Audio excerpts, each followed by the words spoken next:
Hello, future CAs. Welcome to 5 marks in 5 minutes for CA Interlaw Jan 26 exams. The last time we did this for September 25 exams, we discussed 10 very unique and small concepts which generally students leave, but ICA doesn't leave this. And the last time in September 25 exams, from these 10 concepts, one concept came in the main exam for 5 marks, guys. So this time again I'm going to bring up these 10 concepts. Hardly in about next 5 to 10 minutes we'll quickly revise this and you will get more confidence. Before we get there, guys, let me present to you the expected question marathon. By now you would have already seen this, guys. In this expected question marathon for Jan 26, each chapter is only approximately 30 minutes, guys. So what you will be doing as per your schedule, you will be finishing few specific chapters, come to this and quickly revise that chapter in 30 minutes, or some chapters which you are planning to skip, at least watch it over here for 30 minutes. Two very important things, guys. Now in advanced accounts expected questions latest Jan 26, those students who used will know that the entire paper came from that only. And the previous time for law, when we did expected questions, from that 95 marks came in the main exam, guys. That means past trend says from this you are getting questions in the exam. However, worst case, sir, what if it doesn't come in the upcoming law exam? Even if worst case, if it doesn't come, minimum guarantee, at least you will be getting 60 plus marks in just 6 hours of this expected question marathon. So there is no reason why you should not be watching this. Let's start with our first concept, which is our cost audit, guys. Cost audit has an amendment. So what is that amendment? Basically, in the cost audit concept, I have also explained in the marathon, but I'm bringing it back over here.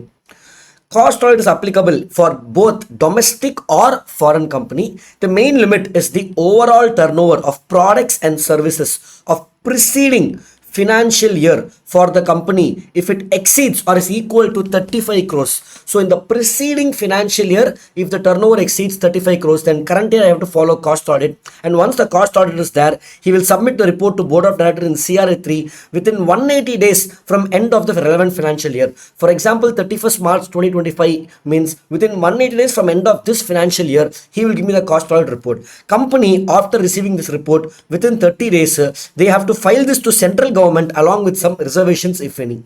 All other provisions of statutory auditor is applicable to cost auditor, guys. The next one, section 116, resolution passed in adjourned meeting. For example, imagine meeting is today, but meeting which is supposed to happen today got adjourned by 10 days. So rights issue is passed after 10 days. Now, the validity of rights issue, is it from today or is it after 10 days? It will not have a retrospective validity. Guys. It will have only a prospective validity. That means today I didn't pass the resolution, but I was supposed to pass it today. I'm passing it after 10 days from now.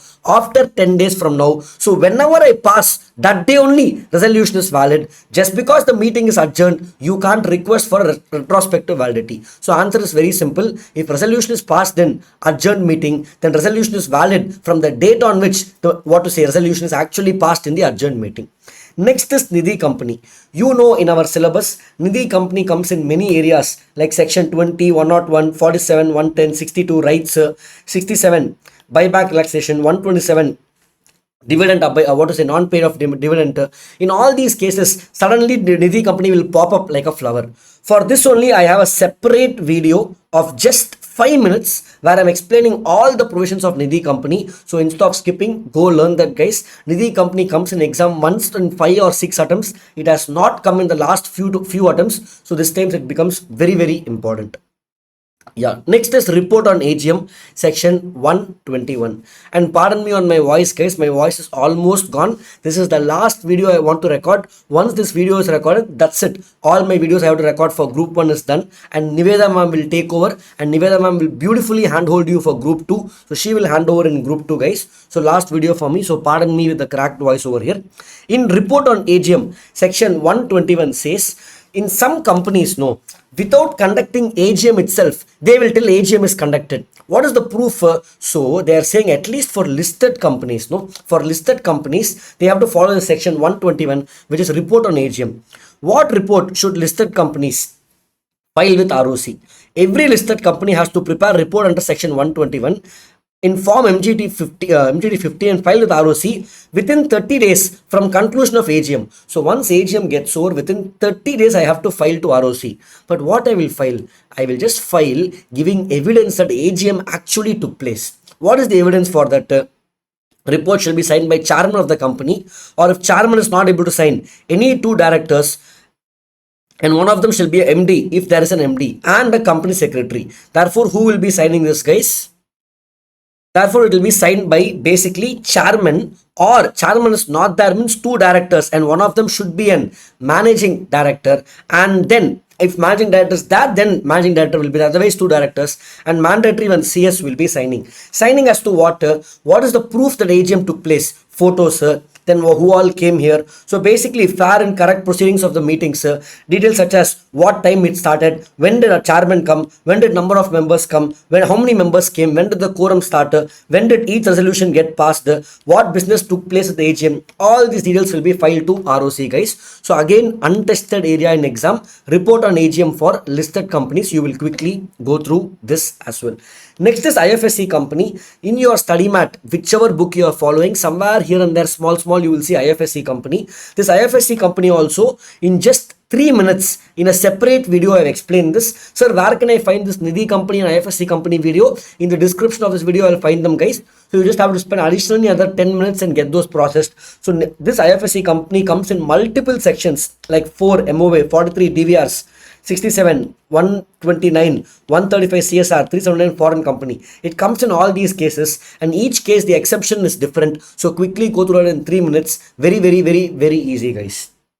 Next, the foreign company 380 amendment. 380 says when a foreign company is coming into India, FC1 should be filed to ROC within 30 days through an authorized representative. Before we used to have, it has to be filed in New Delhi. The amendment over here is it has to be filed to the Central Registration Center. So it can come for MCQ. From this video, even MCQ can come. So you have to file to the Central Registration Center, guys.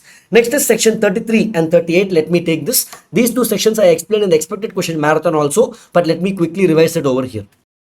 So basically these two belongs to my prospectus chapter, guys. So if I go to my prospectus chapter, you will see first is section 33, abridged prospectus. In some cases, abridged prospectus not needed, sir. What are those cases? 3 cases. Generally, every application form of debentures or shares will have an abridged prospectus. But in these 3 cases, no need to have abridged prospectus. In case of underwriting agreement of shares or debentures, in case of rights issue or shares or debentures not issued to public. So repeat with me one more time. These 3 cases, section 33, 3 exceptions, no need abridged prospectus: underwriting, rights issue, or shares or debentures not issued to public. If you look closely in all these 3 cases, public is not involved directly, guys. Next is section 38. 38, punishment for personalization of acquisition of securities. When I was in school days and I wanted to go to college, I wanted a seat in Loyola College, but I didn't know if I'll get. So I bought 4 applications and I wrote in one Karthik Manikonda, and one I wrote Manikonda Karthik, one I wrote Karthik M, one I wrote M Karthik. And I wasted money and put 4 applications hoping I will get it. Same way today in IPO days, what people are doing, because they want the share, sometimes they apply in fictitious name. Instead of Karthik, some fake application, Kaka, I'm applying in that name. Or applies in multiple application in different combination of his surname to ensure I get the securities. Directly or indirectly induces company by giving suitcase, hey, take this suitcase, allot the shares to fictitious name. In simple words, someone is using dummy identity to get shares allotted to them so that they can get gain on IPO. If this happens, and if the ROC or SEBI finds this out, then what will happen? The person getting allotted in fictitious name is liable as a shareholder. Whatever gain he got, the court may order for disgorgement of the gain. Whatever gain he got, that will be taken away from him and be transferred to section 125 under IEPF, guys. That is 33 and 38. Next is 85, register of charges in 118 minutes. In these 2 cases are the only cases where the minutes register is maintained permanently. Register of charges is also maintained permanently. Very important over here. The instrument of charge, instrument creating charge, instrument modifying charge, those are held for 8 years. But the register containing all the details of the history of all the charge of company will be maintained permanently, guys. Next, section 125, constitution of IEPF. So if you look at IEPF, guys, you know IEPF basically has some debits why money goes out, credits why money comes in. I'm not discussing that now. Constitution of IEPF. IEPF, authority to oversee the IEPF, constitution of members. The secretary, Ministry of Corporate Affairs shall be the chairman. So secretary of Ministry of Corporate Affairs shall be the chairman.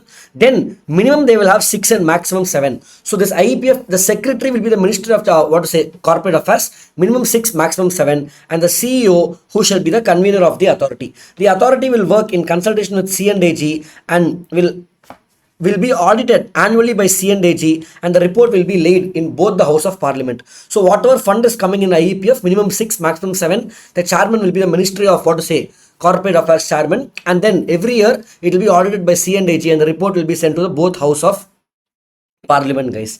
Next, the definition of security in 2 subsection 81. In prospectus chapter, they define what is security. Let me show you that. So in prospectus chapter, they're saying define the term security. 2 subsection 81 defines the term security. It says the term security means security is defined in Securities Contract Regulation Act. So SCRA is defining what is security, and security includes all these things. Quickly have an idea. Look at this. You'll have an idea, guys. It includes shares, scrip, stocks, bond, debentures, debenture stock, derivative, or units or any other instrument issued by collective investment scheme to investors of such scheme. Then units of any other instrument issued under collective investment scheme, scrips under SURFACE Act.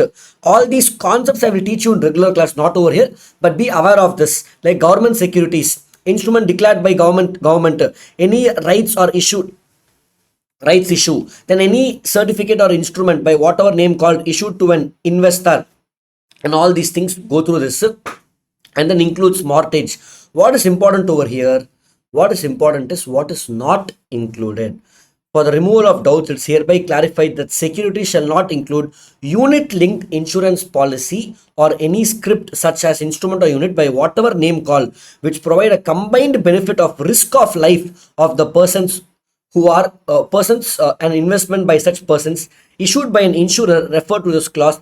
Basically, life insurance policy is not covered, and that's what I've given here. It does not include unit linked insurance policy kind of things. Only these things are not included. Again, this can come in MCQ, guys. So these are the 10 questions which I want you to go through quickly so that you can get your 5 marks in 5 minutes. That's about it. All the very best. Anything you guys need, feel free to message me or comment on this video. I will be accessible to you. That's it. Thank you. Tata. Bye bye.